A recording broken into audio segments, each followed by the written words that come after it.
Hello everyone, welcome to Sai commerce academy. My name is Ramakant. I hope कि आप सब अच्छे होंगे। तो फ्रेंड्स, जल्दी से आ जाइए लाइव और वीडियो कर दीजिए लाइक। यदि आप हमारे चैनल पर नए हैं तो प्लीज़ हमारे चैनल को सब्सक्राइब कर लीजिए और बेल आइकॉन को प्रेस कर लीजिए, जिससे कि हमारे आने वाले हर न्यू वीडियो की नोटिफिकेशन आपको सबसे पहले मिले और आपकी प्रिपरेशन और भी ज़ोरों शोरों से हो। तो फ्रेंड्स, आपको मेरी आवाज़ आ रही है? Hello hello everyone.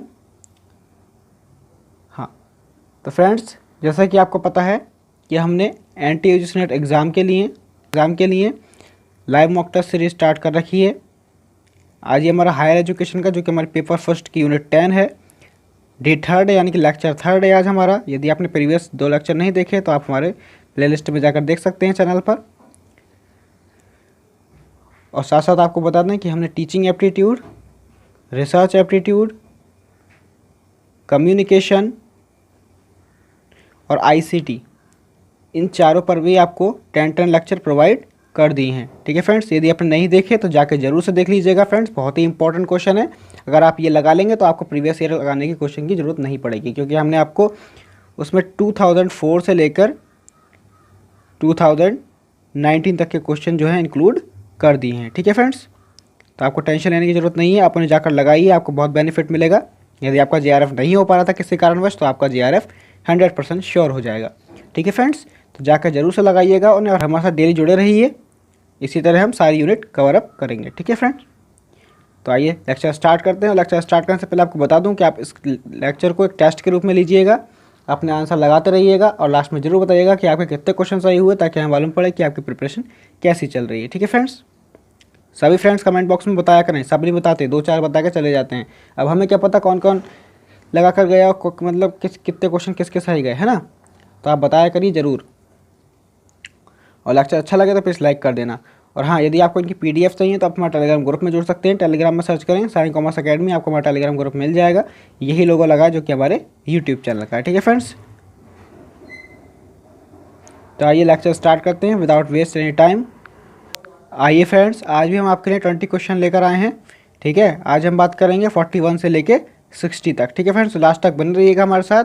बहुत ही इंपॉर्टेंट क्वेश्चन होने वाले हैं। ठीक है फ्रेंड्स, हायर एजुकेशन के साथ साथ पॉलिटी के भी इंक्लूडेड हैं। ठीक है, आइए क्वेश्चन पढ़ते हैं। क्या है 41 क्वेश्चन, क्या कहता है? द कोठारी कमीशन, ठीक है, रिपोर्ट वाज एंटिटल्ड ऑन, यानी कोठारी आयोग की रिपोर्ट पर अधिकार। ए है हमारा एजुकेशन एंड नेशनल डेवलपमेंट, यानी शिक्षा और राष्ट्रीय विकास। बी हमारा लर्निंग टू बी एडवेंचर, यानी कि रोमांच होना, सीखना।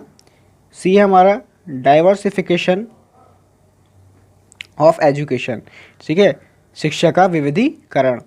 डी है हमारा education and socialisation in democracy, यानी कि लोकतंत्र में शिक्षा और समाजीकरण। तो फ्रेंड्स, आपको बताना है, फ्रेंड्स आपको बता दें कि कोठारी कमीशन बहुत ही इंपॉर्टेंट है। यदि आप हायर एजुकेशन पढ़ रहे हैं तो कोठारी कमीशन से क्वेश्चन पुटअप होता ही है।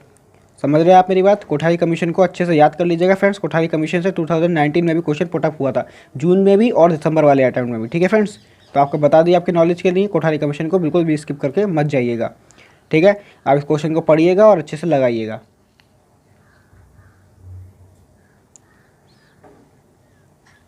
बताएं फ्रेंड्स क्या आंसर होगा। आपका टाइम शुरू होता है। सभी फ्रेंड्स आंसर देने की कोशिश करें।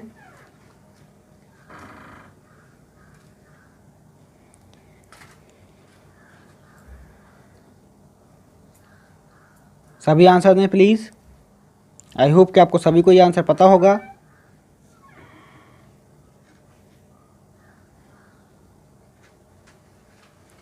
आइए फ्रेंड्स, अब मैं बताता हूँ आपको।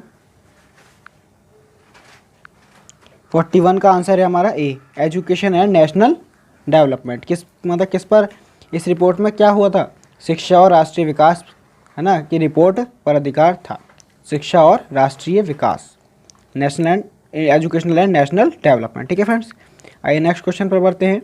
42 क्वेश्चन आपकी स्क्रीन पर है। Which of the following is not A dual mode university? बताना है आपको निम्नलिखित में से कौन एक डुअल मोड यूनिवर्सिटी नहीं है। ठीक है, ए दिया दिल्ली यूनिवर्सिटी, ठीक है, दिल्ली विश्वविद्यालय। बी है हमारा बेंगलोर यूनिवर्सिटी। सी है हमारा मद्रास यूनिवर्सिटी। और डी है हमारी IGNOU, Indira Gandhi national open university. ठीक है फ्रेंड्स, तो बताइए, इसने पूछा है निम्नलिखित में से कौन एक डुअल मोड यूनिवर्सिटी नहीं है। तो आपको आंसर देना है, कौन सी नहीं है ये बताना है। सही फ्रेंड्स, आंसर देने की कोशिश करें।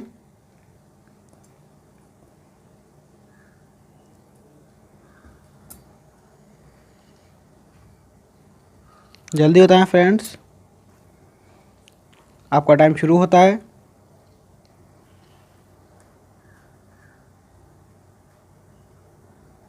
सही फ्रेंड्स, आंसर देने की कोशिश करें और जल्दी जल्दी शेयर भी करिए अपने फ्रेंड्स में, ताकि वो भी जल्दी से जुड़ सकें।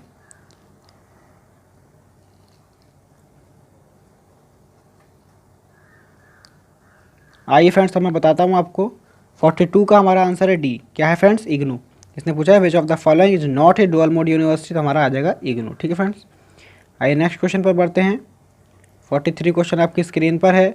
विच one of the following is not the tool of good governance, यानी कि निम्नलिखित में से कौन सा सुशासन का उपकरण नहीं है? ए हमारा राइट टू इन्फॉर्मेशन की सूचना का अधिकार, बी हमारा सिटीजन्स चार्टर यानी कि नागरिकों का चार्टर, सी है हमारा सोशल ऑडिटिंग सामाजिक अंकेक्षण, डी हमारा जुडिशियल एक्टिविज्म यानी कि न्यायिक सक्रियता। तो फ्रेंड्स बताएं क्या होगा? क्वेश्चन को एक बार और बताता हूँ। Which one of the following is not the tool of good governance? Right to information होगा, सिटीजन्स चार्टर होगा, सोशल ऑडिटिंग होगा या जुडिशियल एक्टिविज्म होगा। जल्दी बताएं फ्रेंड्स क्या होगा इसका। और ये लेक्चर अच्छा लग रहा हो तो प्लीज़ लाइक जरूर कर दीजिएगा फ्रेंड्स, और जल्दी शेयर भी कर दीजिएगा अपने फ्रेंड्स में, ताकि वो भी जुड़ सके। आपका टाइम शुरू होता है, जल्दी बताएं फ्रेंड्स।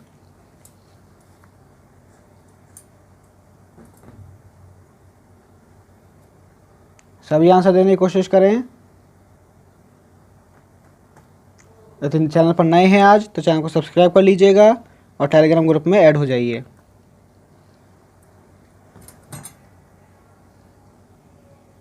आइए फ्रेंड्स, मैं बताता हूँ आपको। 43 का हमारा आंसर है डी। क्या है? जुडिशियल एक्टिविज्म, न्यायिक सक्रियता। ठीक है फ्रेंड्स, सुशासन का उपकरण क्या है? नहीं है। ठीक है, आइए नेक्स्ट क्वेश्चन पर बढ़ते हैं। 44 क्वेश्चन आपकी स्क्रीन पर है। Which one of the following councils has been disbanded in 2013? ध्यान रख पड़ना है। 2013 में निम्नलिखित में से किस परिषद को क्या कर दिया था? भंग कर दिया था, डिसबैंडेड कर दिया था। तो बताएं फ्रेंड्स कौन सी है वो। ए हमारा डीईसी यानी डिस्टेंस एजुकेशन काउंसिल, दूरस्थ शिक्षा परिषद। बी हमारा NCTE national council for teacher education, ठीक है, राष्ट्रीय अध्यापक शिक्षा परिषद। सी है हमारा एनसीईआरटी, ठीक है, national council of educational research and training यानी कि राष्ट्रीय शैक्षिक अनुसंधान और प्रशिक्षण परिषद। डी है हमारा नैक, ठीक है, इन पर हम तीनों पर बात कर चुके हैं कल भी। National assessment and accreditation council, राष्ट्रीय मूल्यांकन और प्रत्यायन परिषद। तो बताएं फ्रेंड्स क्या होगा इसका आंसर। 44 का क्या आंसर होने वाला है? 2013 में बंद कर दिया है, भंग कर दिया गया है किस परिषद को? कौन सी ऐसी काउंसिल है इसे 2013 में बंद कर दिया है? आप थोड़ा सा कॉमन सेंस लगाकर भी आप इस आंसर को लगा सकते हैं, यदि आपने थोड़ा सा भी हायर एजुकेशन अच्छे से पढ़ रखा है, और यदि आप कल आए थे हमारी क्लास में तब भी आप इसे बता देंगे। यह ऐसा क्यों कह रहा हूँ? क्योंकि आपको अभी मालूम पड़ जाएगा। अभी देखना आप सभी आंसर दें, आपका टाइम शुरू होता है।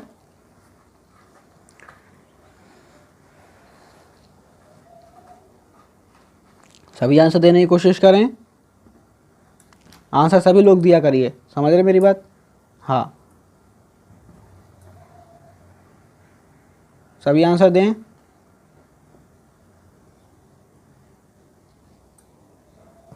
आइए मैं बताता हूँ आपको। 44 का हमारा आंसर है ए, है ना। आपने कल परसों भी देखा होगा हमारी क्वेश्चन है उसमें हमारी एनसीटीई पर भी बात हुई, एनसीईआरटी पर भी बात हुई और नैक पर भी बात हुई, है ना। बट हमारी डीईसी पर बात नहीं हुई, डिस्टेंस एजुकेशन काउंसिल पर बात नहीं हुई थी, है ना, क्योंकि जो बी सी डी जो हमारे दे रखे हैं ये हमारे एग्जिटिंग में हैं। समझ रहे हैं आप बात? इस टाइम ये काउंसिल चल रही हैं, ठीक है, रन में है। और ए है हमारा डिस्टेंस एजुकेशन काउंसिल, इसको भंग कर दिया था 2013 में, यही बताना था। ठीक है फ्रेंड्स, थोड़ा सा कॉमन सेंस लगाते तब भी इस आंसर को आप बना ले जाते हैं फ्रेंड्स। ठीक है, आइए नेक्स्ट क्वेश्चन पर बढ़ते हैं। यदि लेक्चर अच्छा लग रहा हो तो प्लीज़ लाइक जरूर कर दीजिएगा फ्रेंड्स। थोड़ा छोटा छोटा लिखा है, इस क्वेश्चन को आराम से पढ़िएगा 45 क्वेश्चन को, ठीक है, क्योंकि थोड़ा बड़ा क्वेश्चन था। मैं सुना देता हूँ आपको। Which of the following statements are correct correct बतानी है ये बता रहा हूँ आपको, ठीक है। करेक्ट अबाउट द एनएसी यानी कि नेशनल एडवाइजरी काउंसिल, किसके बारे में बात हो रही है? नेशनल एडवाइजरी काउंसिल के बारे में। निम्नलिखित में से कौन सा कथन सही है? राष्ट्रीय सलाहकार परिषद के बारे में, ठीक है। आइए पढ़ते हैं, स्टेटमेंट बतानी कौन सी सही है। ए है फर्स्ट नंबर पे हमारे, the national advisory council is a statutory body, ठीक है। यानी कि राष्ट्रीय सलाहकार परिषद एक क्या है? सांविधिक निकाय है। सेकंड दिया हमारा, it is headed by the prime minister of India, यानी कि यह भारत के प्रधानमंत्री के नेतृत्व में है, इनके हेड में आती है, ठीक है फ्रेंड। थर्ड दिया, it facilitates constant interaction with the leaders of civil society, यानी कि यह नागरिक समाज के नेताओं के साथ निरंतर बातचीत की सुविधा क्या करती है? प्रदान करती है। फोर्थ नंबर पे, it provides policy and legislative inputs in the two the government of India, यानी कि यह भारत सरकार को नीति और विधायी इनपुट प्रदान करता है।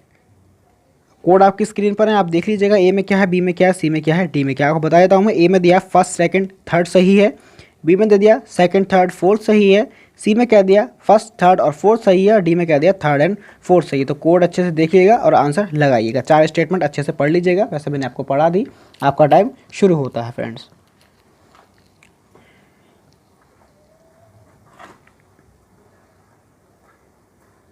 सभी आंसर देने की कोशिश करें प्लीज़।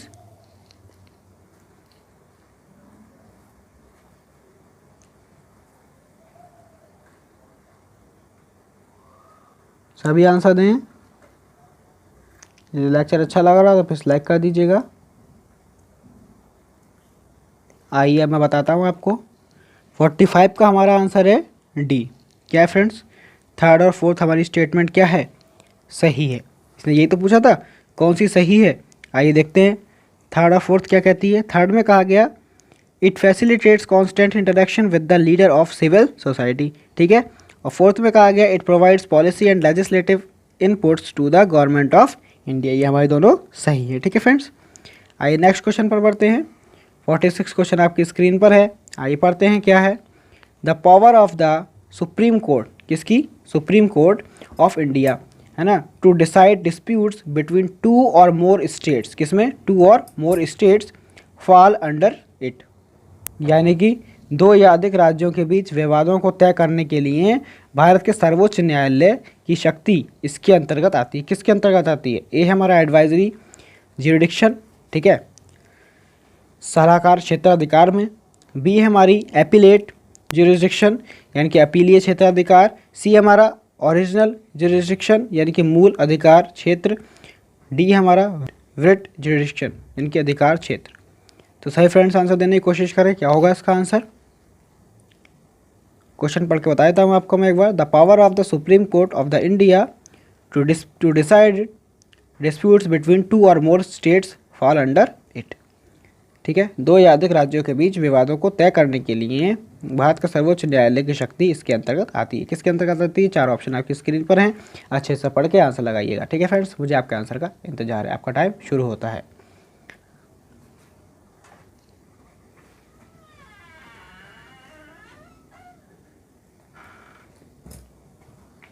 सही फ्रेंड्स आंसर दें। सभी आंसर देने की कोशिश करें।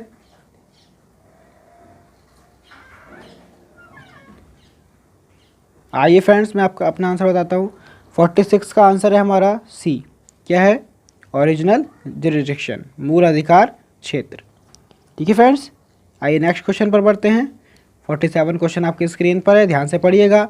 Who among the following is the de facto executive head of the planning commission? किससे फ्रेंड्स? ये प्लानिंग कमीशन से है। यानी कि निम्नलिखित में से कौन योजना आयोग का कार्यकारी प्रमुख है? कौन होता है? चेयरमैन होता है, डिप्टी चेयरमैन होता है, minister of state for planning होता है, यानी कि योजना राज्य मंत्री। डी हमारा मेंबर सेक्रेटरी, यानी कि सदस्य सचिव। तो सही फ्रेंड्स आंसर देने की कोशिश करें। इसने पूछा गया निम्नलिखित में से कौन योजना आयोग का कार्यकारी प्रमुख है? सही फ्रेंड्स आंसर देने की कोशिश करें। मुझे आपके आंसर का इंतजार है फ्रेंड्स। आपका टाइम शुरू होता है।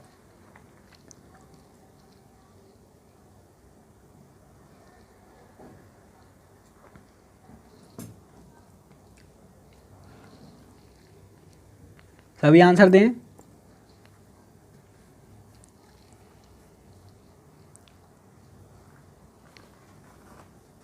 आइए फ्रेंड्स, मैं बताता हूँ आपको इसका आंसर। 47 का आंसर है हमारा बी, डिप्टी चेयरमैन। ठीक है फ्रेंड्स, कौन होता है? उपाध्यक्ष। आइए नेक्स्ट क्वेश्चन पर बढ़ते हैं। 48 क्वेश्चन आपकी स्क्रीन पर है। Education as a subject of legislation figures in the, यानी कि कानून के आंकड़ों के विषय के रूप में शिक्षा। ए है यूनियन लिस्ट, संघ सूची है, ठीक है। बी है स्टेट लिस्ट, राज्य सूची है। सी है कंकरेंट लिस्ट, यानी कि समवर्ती सूची है। या डी है हमारी रेजिडरी पावर, यानी कि रेजिडरी पावर्स। ठीक है, तो आपको बताना है फ्रेंड्स 48 का आंसर क्या होगा। कौन सी लिस्ट में आती है एजुकेशन लेजिस्लेचर, मतलब कानून के आंकड़ों के विषय के रूप में शिक्षा कौन से में आती है? यूनियन लिस्ट के अंतर्गत आती है, ठीक है, स्टेट लिस्ट के अंतर्गत आती है, कंकरेंट लिस्ट के अंतर्गत आती है, रेजिडरी पावर्स के अंतर्गत आती है। फ्रेंड्स, ये बहुत ही इंपॉर्टेंट क्वेश्चन है और आपकी नॉलेज के लिए भी आपको पता होना चाहिए। जल्दी बताएं फ्रेंड्स क्या आंसर होगा, मुझे आपके आंसर का इंतजार है। आई होप कि आपको यह आंसर पता होगा।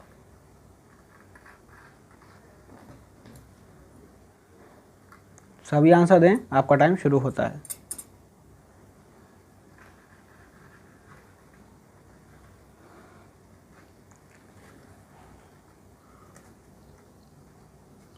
सभी फ्रेंड्स आंसर दें।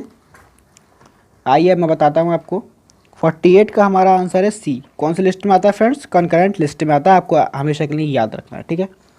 एग्जाम में तो आएगा ही आएगा, ठीक है। आपको अपनी बेसिक नॉलेज के लिए भी ये पता होना चाहिए, ठीक है। आइए नेक्स्ट क्वेश्चन पर बढ़ते हैं। 49 क्वेश्चन आपकी स्क्रीन पर है।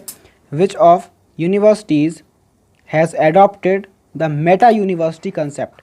फ्रेंड, ये क्वेश्चन 2019 में पूछा गया इस तरह का क्वेश्चन, ठीक है। मेटा यूनिवर्सिटी से ही पूछा गया था, तो आपको ये पता होना चाहिए, ठीक है। हिंदी में बताता हूँ आपको। किन विश्वविद्यालयों ने मेटा एजुकेशन, मेटा यूनिवर्सिटी की अवधारणा को अपनाया है? किस किस ने अपनाया? फ्रेंड्स, ये बिल्कुल ऐसा ही क्वेश्चन पूछा गया था, बट स्टेटमेंट वाइज था, है ना। तो ये प्रीवियस ईयर क्वेश्चन है जो हमारे ऐसे ही था। ये 2013 या 14 का आया हुआ है ये, बट इसी तरह का क्वेश्चन हमारा 2019 में पूछा गया था, मैंने देखा है। वो स्टेटमेंट वाइज था, पूछा यही गया था कि मेटा यूनिवर्सिटी कंसेप्ट पर ही वो क्वेश्चन था, ठीक है। तो अच्छे से लगाइएगा इस आंसर को फ्रेंड्स। आई होप कि आपको ये आंसर पता होगा। मुझे आपके आंसर का इंतजार है। सभी आंसर देने की कोशिश करें। आपका टाइम शुरू होता है।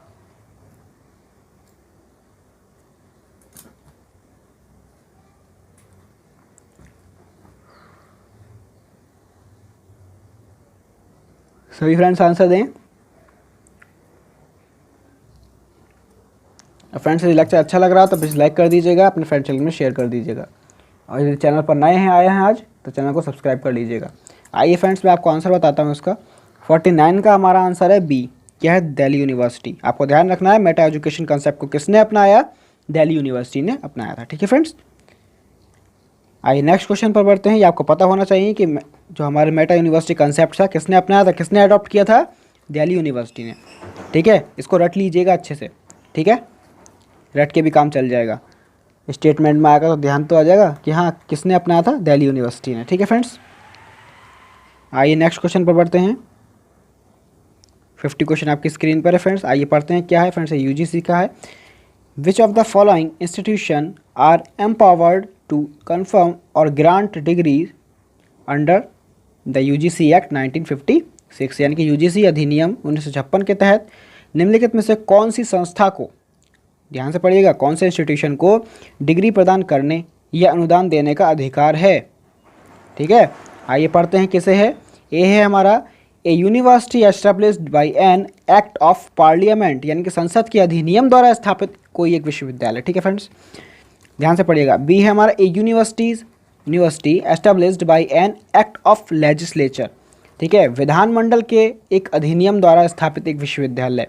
सी में कह दिया उन्होंने ए यूनिवर्सिटी या इंस्टीट्यूशन, ठीक है, established by A linguistic minority, यानी कि एक भाषाई अल्पसंख्यक द्वारा स्थापित विश्वविद्यालय या संस्थान। डी में दिया an institution which is a deemed to be university, ठीक है, एक संस्थान जो विश्वविद्यालय माना जाता है, डीम्ड यूनिवर्सिटी जो होती है उसे, है ना। इसने क्या पूछा है, एक बार क्वेश्चन और बता दूं। यूजीसी अधिनियम 1956 के अनुसार यह तहत निम्नलिखित में से कौन सी संस्था को डिग्री प्रदान करने और अनुदान देने का अधिकार है। डिग्री भी दे सकती है बच्चों को, स्टूडेंट्स को, और है ना, और ग्रांट वगैरह जो दिए जाते हैं, स्कॉलरशिप आती है वगैरह जो होती चीज़ें होती हैं ग्रांट में, वो सब देने का उसे अधिकार होता है। तो किससे होता है, अब आप पढ़िएगा और आंसर लगाइएगा। क्वेश्चन ऑप्शन आपकी स्क्रीन पर हैं, तो अच्छे से पढ़ के आंसर लगाइएगा। मुझे आपके आंसर का इंतजार है। आपका टाइम शुरू होता है। सारे फ्रेंड्स आंसर दें।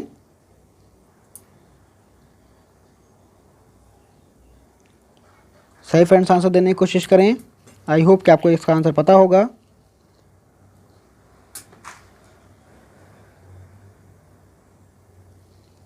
अच्छे से पढ़ के आंसर को लगाइएगा फ्रेंड्स।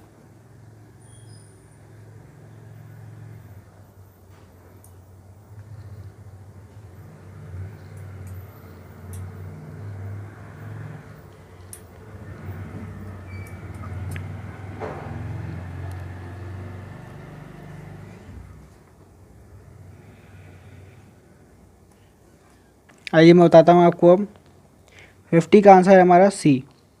क्या है friends, A university institution established by A linguistic minority, एक भाषाई अल्पसंख्यक द्वारा स्थापित विश्वविद्यालय संस्थान को। ठीक है फ्रेंड्स, आइए नेक्स्ट क्वेश्चन पर बढ़ते हैं।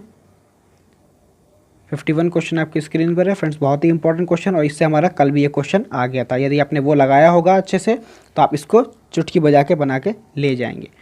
क्या है, the e content generation for UG, जो कि हमारे यूजी कोर्स जो होते हैं, अंडर ग्रेजुएट कोर्स जो होते हैं, courses has been assigned by the MHRD 2, यानी कि ministry of human resource development 2, मानव संसाधन विकास मंत्रालय द्वारा स्नातक पाठ्यक्रमों के लिए ई सामग्री पीडी को सौंपा गया है। ए हमारा इन्फ्लिबनेट, ठीक है।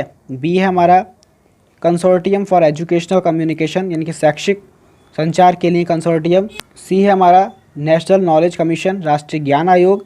और डी है हमारा इग्नू। ठीक है फ्रेंड्स, तो सही फ्रेंड्स आंसर देने की कोशिश करें। 51 का आंसर क्या होगा। आई होप कि आपको ये आंसर पता होगा। सभी बताएं। आपका टाइम शुरू होता है।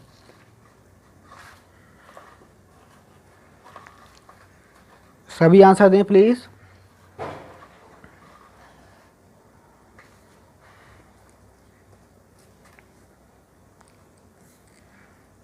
सही फ्रेंड्स आंसर दें। आइए मैं बताता हूँ। 51 का हमारा आंसर है बी। क्या है friends, consortium for educational communication. ठीक है, शैक्षिक संचार के लिए कंसोर्टियम। आइए नेक्स्ट क्वेश्चन पर बढ़ते हैं। 52 क्वेश्चन आपके स्क्रीन पर है। Which of the following organisations deals with capacity building programme, ये आपको ध्यान रखना है बिल्कुल। कैपेसिटी बिल्डिंग प्रोग्राम जो वर्ड है आपको ये ध्यान रखना है। Capacity building programme on educational planning, यानी कि निम्नलिखित में से कौन सा संगठन शैक्षिक योजना के लिए क्षमता निर्माण का प्रस्ताव है से संबंधित है। कौन है, NCERT है, UGC है, NAC है या न्यूफा है। तो सही फ्रेंड्स आंसर देने की कोशिश करें। क्या आंसर होगा इसका, NCERT होगा, UGC होगा, NAC होगा या न्यूफा होगा। सही फ्रेंड्स आंसर देने की कोशिश करें। आपका टाइम शुरू होता है।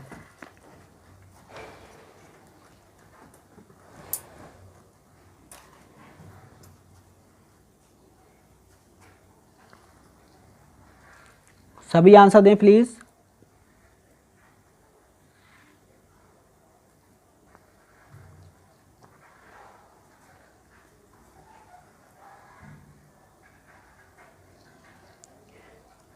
आइए फ्रेंड्स, अब मैं बताता हूँ आपको। 52 का आंसर है हमारा डी। क्या है फ्रेंड्स, न्यूफा। न्यूफा, ठीक है।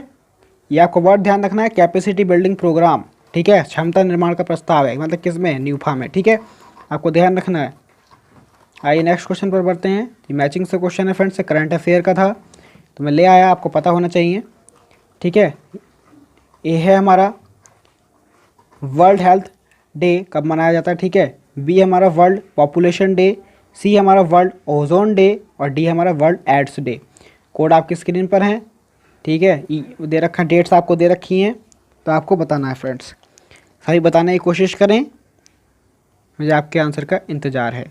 मैच करिए इसको और आंसर बताइए। आपका टाइम शुरू होता है।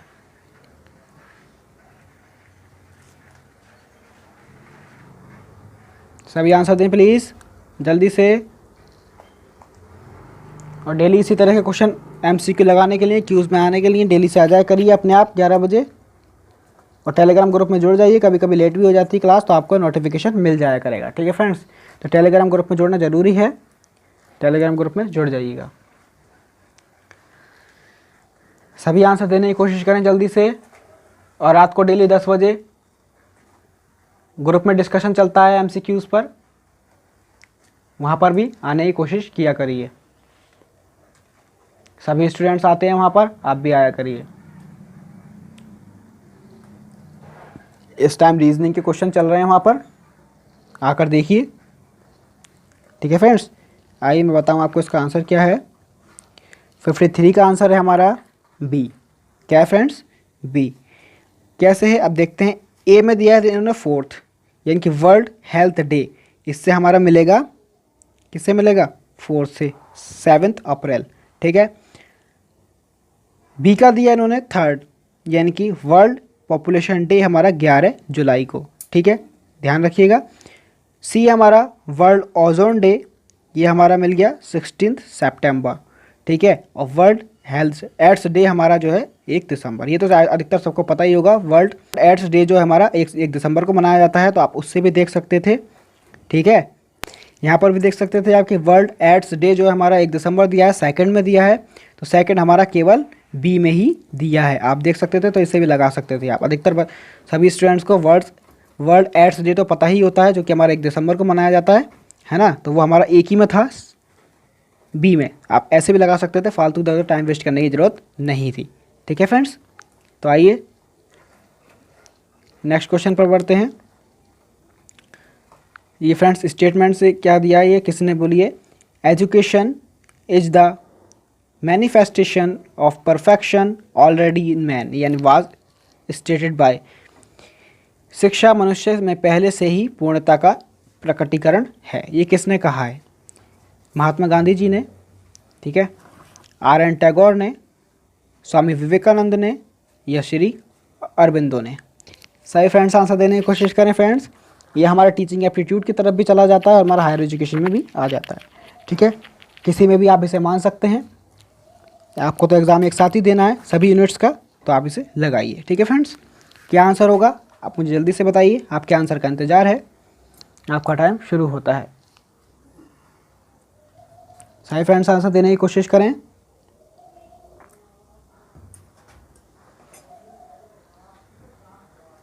जल्दी से आंसर दें सभी फ्रेंड्स।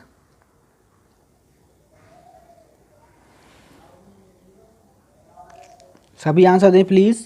आइए मैं बताता हूँ आपको। 54 का हमारा आंसर है सी। किसने कहा है? स्वामी विवेकानंद जी ने। ठीक है फ्रेंड्स, आपको याद रखना है किसने कहा है? स्वामी विवेकानंद जी ने। आइए फ्रेंड्स 55 क्वेश्चन पे बात करते हैं फ्रेंड्स।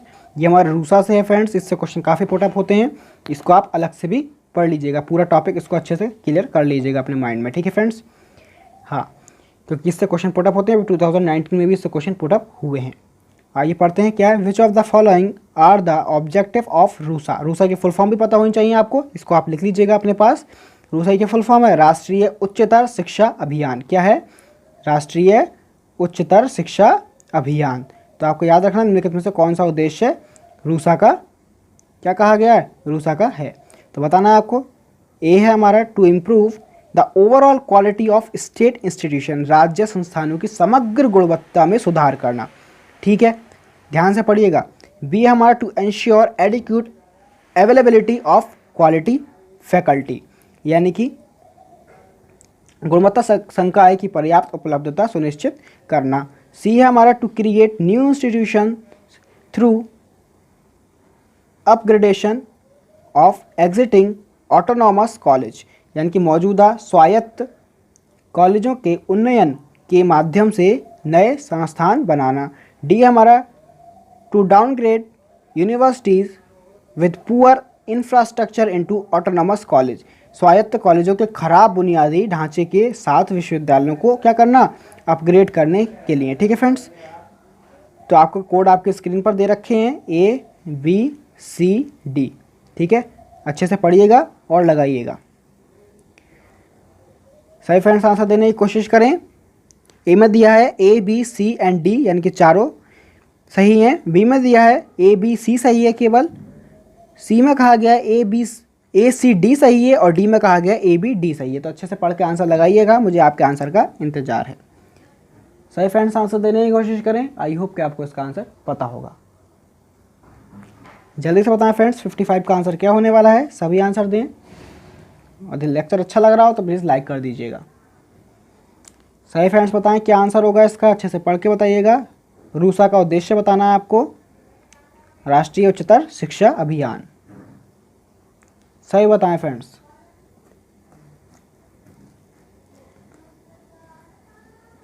सभी आंसर दें प्लीज़। फ्रेंड्स बिल्कुल चुप मत बैठिए, जिनको आंसर पता जरूर दीजिएगा फ्रेंड्स। आइए मैं बताऊं आपको इसका आंसर। 55 का आंसर है हमारा बी। क्या है फ्रेंड्स? बी आंसर है। ए बी सी, ठीक है, डी नहीं है, ठीक है। ए बी सी पर बात हुई है तो आपको ध्यान रखना है। कौन सा ये हमारा बी। टू क्या क्या है? ए बी और C. To improve the overall quality of state institutions, ठीक है, ए सही है हमारा। बी भी सही है। To ensure adequate availability of quality faculty. C है हमारा to create new institution through upgradation of existing autonomous college. ठीक है फ्रेंड्स, ये हमारे तीनों सही हो जाते हैं। डी हमारा इसका उद्देश्य नहीं है। ठीक है, आइए नेक्स्ट क्वेश्चन पर बढ़ते हैं। 55 क्वेश्चन आपकी स्क्रीन 56 क्वेश्चन आपकी स्क्रीन पर है फ्रेंड्स। आइए पढ़ते हैं क्या है। Which of the following statements are correct about Lok Sabha. Friends ये पॉलिटी से है, अच्छे से पढ़िएगा। लोकसभा के बारे में निम्नलिखित में से कौन सा कथन सही है। ए है हमारा the constitution puts a limit on the size of the Lok Sabha. संविधान लोकसभा के आकार पर एक सीमा रखता है। ठीक है। बी हमारा the size and shape of the parliamentary constituencies is determined by the election commission. संसदीय निर्वाचन क्षेत्रों का आकार और ठीक है इनकी शेप चुनाव आयोग द्वारा निर्धारित किया जाता है। सी है हमारा first past the post electoral system is followed. प्रथम भूतकाल बाद जो हमारे हैं, ठीक है, चुनाव प्रणाली का पालन किया जाता है। डी हमारा the speaker of Lok Sabha does not have a casting vote in case of an quality for of votes. ठीक है, लोकसभा अध्यक्ष के पास वोटों की समानता के मामले में वोट नहीं होता है। तो कोड आपकी स्क्रीन पर है friends. A B C D. A में कहा गया ए एंड सी, ठीक है, सही है। बी में कहा गया ए बी सी सही है। सी में कहा गया ए सी डी सही है और डी में कहा गया ए बी सी डी चारों सही हैं। तो आपको बताना है फ्रेंड्स, अच्छे से पढ़िएगा और लगाइएगा अपना आंसर। मुझे आपके आंसर का इंतजार है। सही फ्रेंड्स आंसर दें। आपका टाइम शुरू होता है।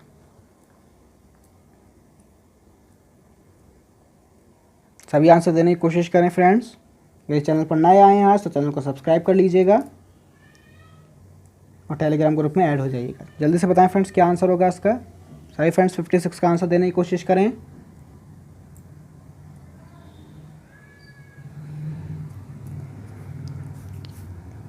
आइए मैं बताता हूं आपको अब।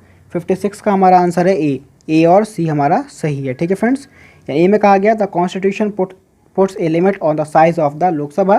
संविधान लोकसभा के आकार पर क्या एक सीमा रखता है। और सी में कहा गया फर्स्ट पास्ट और पोस्ट इलेक्ट्रल, ठीक है, system is फॉलोइड।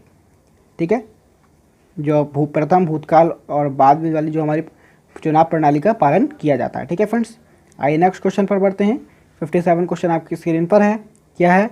Public order as an item in the constitution figures in. यानी कि संविधान में एक आइटम के रूप में सार्वजनिक आदेश।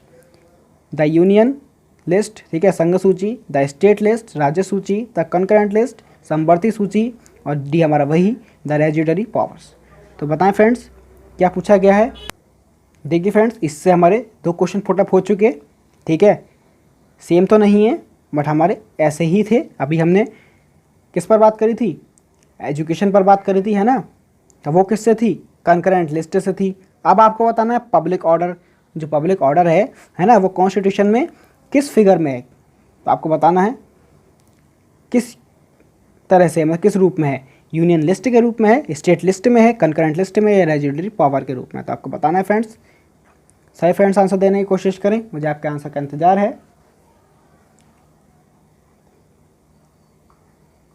सही फ्रेंड्स आंसर दें।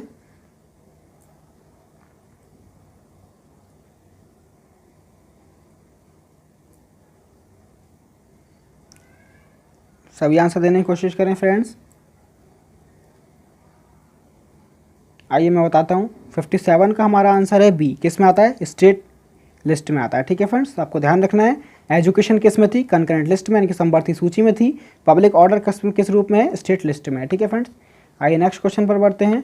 58 क्वेश्चन आपकी स्क्रीन पर है। Which of the following statement are correct in respect of NITI Aayog. Friends देखिए, दूसरा क्वेश्चन आ गया नीति आयोग से, समझ रहे हैं? देखिए आप कितने इंपॉर्टेंट क्वेश्चन नीति आयोग से भी है ना। तो पढ़िएगा, नीति आयोग के संबंध में निम्नलिखित में से कौन सा कथन सही है, ये बताना है। सही है, ठीक है। ए दिया, it is a constitutional body, यह एक संवैधानिक निकाय है। बी है, it is a statutory body, यह एक वैधानिक निकाय है। ठीक है, संवैधानिक और वैधानिक दोनों है, पूछा गया मतलब स्टेटमेंट में। सी है हमारा, it is neither a constitutional body nor a statutory body, यानी कि यह ना तो संवैधानिक निकाय है और ना ही वैधानिक निकाय है। डी है हमारा, it is a think tank. ठीक है, यह एक थिंक टैंक है, तो आपको बताना है। कोड आपकी स्क्रीन पर है। ए में कहा गया है ए और डी सही है, बी में कहा गया है बी और डी सही है। ठीक है, सी में कहा गया है हमारा सी और डी सही है, और डी में कहा गया है बी सी डी सही है। तो आपको बताना है फ्रेंड्स कौन सा आंसर होगा इसका। नीति आयोग यदि आपने पढ़ रखा हो तो फर्स्ट लेक्चर में, सेकंड लेक्चर में, दोनों में नीति आयोग पर एक एक क्वेश्चन आया था, एक एक दो, और आज भी देखिए फ्रेंड्स 2 क्वेश्चन पुटअप हो गए नीति आयोग से। तो फ्रेंड्स बताइए क्या आंसर होगा इसका, जल्दी से आंसर दें। सही फ्रेंड्स आंसर देने की कोशिश करें प्लीज़, मुझे आपके आंसर का इंतजार है। आपका टाइम शुरू होता है।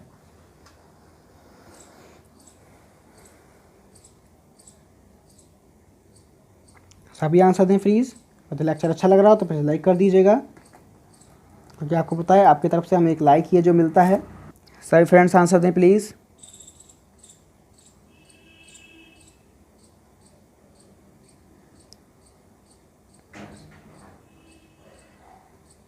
सभी आंसर दें फ्रेंड्स। आइए अब मैं बताता हूँ आपको इसका आंसर। 58 का हमारा आंसर है सी। क्या है फ्रेंड्स? सी और डी हमारा जो है क्या है? सही है। ठीक है, क्या है सी में? It is neither a constitutional body nor statutory body, यानी कि यह है ना तो संवैधानिक निकाय और ना ही वैधानिक निकाय। ठीक है, और डी में है it is a think tank.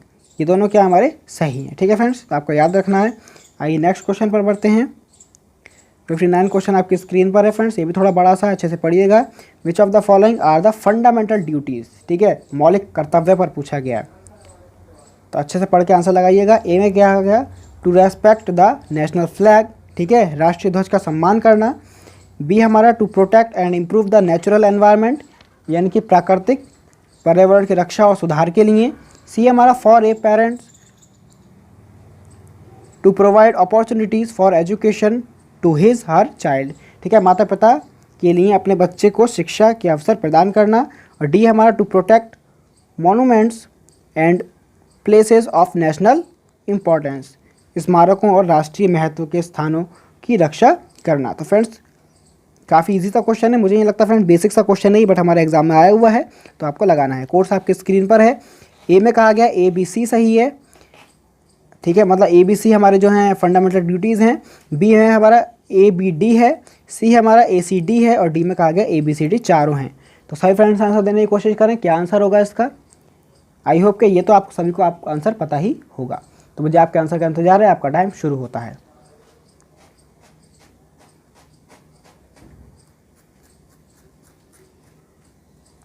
सभी आंसर दें प्लीज़।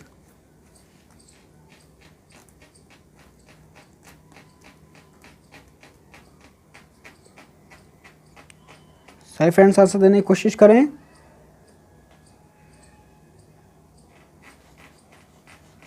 आइए फ्रेंड्स मैं बताता हूँ आपको। 59 का हमारा आंसर है D. A B C D चारों ही हैं, आपको ध्यान रखना है। क्या है? To respect the national flag. ठीक है, राष्ट्रीय ध्वज का सम्मान करना चाहिए। बी हमारा, to protect and improve the natural environment, प्राकृतिक पर्यावरण की रक्षा और सुधार के लिए। ठीक है, ये भी हमारा क्या है? फंडामेंटल ड्यूटी है। सी हमारा, for a parents to provide opportunities for education to his her child, यानी कि माता पिता के लिए अपने बच्चे को शिक्षा के अवसर प्रदान करने चाहिए, ये भी उसका क्या एक फंडामेंटल राइट है। और डी है हमारा to protect monument and places of national importance, ठीक है, स्मारकों और राष्ट्रीय महत्व के संस्थानों की क्या करना, रक्षा करना। ठीक है फ्रेंड्स, तो ये चारों ही हो जाते हैं, आपको याद रखना है। एंड लास्ट क्वेश्चन आज का 60 question, the best way for providing value education is through.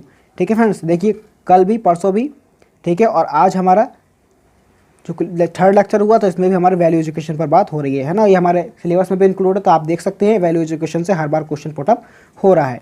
क्या पूछा गया, मूल्य शिक्षा प्रदान करने का सबसे अच्छा तरीका है। ए है हमारा डिस्कशन और स्क्रिप्चुअल टेक्स्ट्स, यानी कि स्क्रिप्ट ग्रंथों पर चर्चा।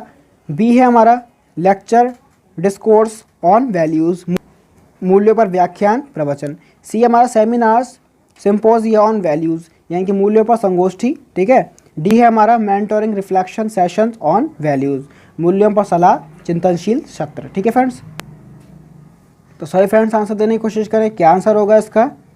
आई होप कि आपने अब तक वैल्यू एजुकेशन पढ़ लिया होगा, क्योंकि परसों भी आया था, कल भी आया था और आज भी आ गया। तो सही फ्रेंड्स आंसर देने की कोशिश करें, आई होप कि आपको ये आंसर पता होगा। सभी आंसर दें, सभी आंसर दें सभी फ्रेंड्स, आपका टाइम शुरू होता है।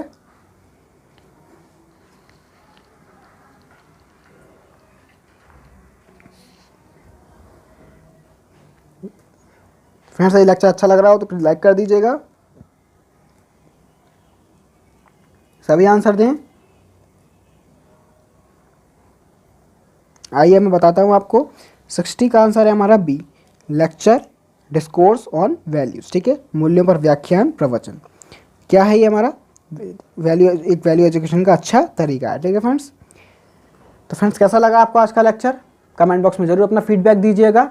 अच्छा लगा हो तो प्लीज़ लाइक कर दीजिएगा, अपने फ्रेंड्स सर्कल में शेयर कर दीजिएगा, और डेली हमारे साथ 11 बजे जुड़ जाया करिए। और हाँ, टेलीग्राम में ज़रूर जुड़ जाइएगा ताकि आपको डेली नोटिफिकेशन मिल जाया करे, क्योंकि इस टाइम क्लास हो रही है। वैसे तो डेली मॉर्निंग में 11 बजे क्लास होती है। ठीक है, तो आप एक बार चेक कर लीजिए करिए आके चैनल पर। ठीक है friends, thanks for watching, have a nice day.